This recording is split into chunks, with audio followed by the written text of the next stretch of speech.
Assalamu алейкум, урматтуу мекендештер, урматтуу агалар, иңилер, аталар, апалар, эжелер, карындаштар. Аллах Таала туткан орозобузду кабыл кылган болсун. Жараткан Кудай Таалам пайгамбарыбыз айткандай, орозо кармагандын эки сүйүнчүсү бар дейт. Биринчиси ооз ачкан маалда, экинчиси Аллах Тааланын алдында туткан орозосунун соогун алган маалда дейт.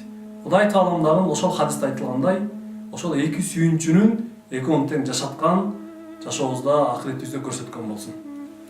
Орозо. Орозо дегенде эмнелер ойго келет? Орозо айы, Рамазан айы бизге эмнелерди туюнтат? Рамазан айы аркылуу кандай ийгиликтерге, кандай жакшылыктарга жетүүгө болот? Бул тууралуу кээ бир ой толгоолорубузду бөлүшүп көрөлүк. Рамазан. Рамазан кандай ай? Рамазан айбандык сезимдерден арылып, периштелешкен сезимдерге ээ болуу айы. Рамазан нафсани кыймыл-аракеттерден, нафс жыттанган сөздөрдөн арылып, Алланын ыраазылыгына ээ болгон адеп-ахлакка, амалга, кыймыл-аракетке ээ болуу айы. Рамазан айы дагы эмнелерди туюнтат?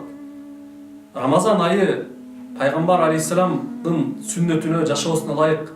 Пайгамбар алейхиссалам Рамазанга чейин жоомарт эле дейт. Рамазан айы кирер менен анын жоомарттуулугу да ашып түшөт эле дейт. Себеби Жабраил алейхиссалам менен күнүгө көрүшкөндүктөн. Демек Рамазан айы эмнелерди туюнтат дагы айта турган болсок, Рамазан айы пайгамбар алейхиссалам Жабраил алейхиссалам менен Куранды бир кайталап, Куранды көздөн өткөргөн ай болгондуктан, биз дагы анын сүннөтүн тууралап, Рамазан айы кирер-кирбес Куранга жакындап, Куран барактарын, Куран аяттарын, Куран маанилерин ой жүгүртө баштагандыктан, биздин жоомарттуулугубуз, маанавиятыбыз, ыйманыбыз, руханий абалыбыз аша турган бир ай. Рамазан айы дагы эмнелерди туюнтат? Урматтуу бир туугандар. Ачкачылык кээ бир адамдар үчүн азап. Рамазан айын ачкачылык деп түшүнгөндөр жаңылат. Аллах Таала өзүнүн ыйык китебинде айткандай, силерди Рамазан айы аркылуу, орозо аркылуу тарбиялагысы келет деген аяттын маанисине ылайык, ачкачылык бизге кандай тарбияларды туюнтат? Буга да бир аз токтолуп кетели. Бир инсан 30 күн бою Рамазан айында 16 саат, 17 саат ачкачылыкка сабыр кылса, анын сабырдуулугу артат. Бир инсан 30 күн бою орозонун ачкачылыгына сабыр кылса, анын эрктүүлүгү артат.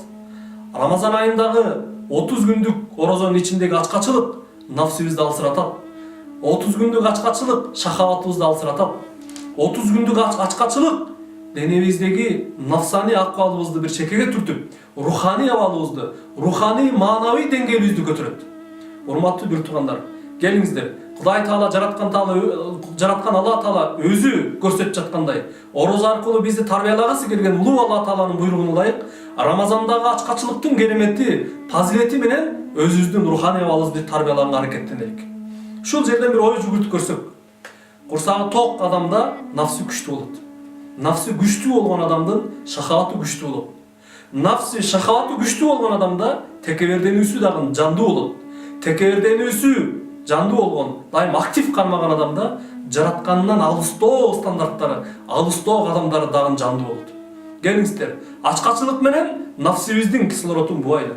Ачкачылык менен шахаватыбызды алсыраталы. Ачкачылык менен ачка калгандардын акыбалын түшүнө турган абалга келип, мейримдүүлүк сезимдерибиз жанданталы. Ачкачылык менен текеберденүүдөн кутулалы. Ачкачылык менен өзүбүздүн алсыздыгыбызды сезүү менен Аллах Тааланын алдында өзүбүздү даана кул экенибизди кабыл алалы. Мен оюмча бул Рамазан кереметтүү бир ай. Рамазан сооп жыйнагандын, Рамазан сооп сандыкчасынын бир айы. Аллах Таала орозо Рамазан айы менен бизге бир сооп жыйноо акциясын сунуштап атат. Андай болсо келиңиздер, Рамазан айында бул сооп жыйноо акциясына активдүү катышып, Алланын ыраазылыгына ээ болууга аракет кылалы. Ассаламу алейкум рахматуллахи ва баракатух.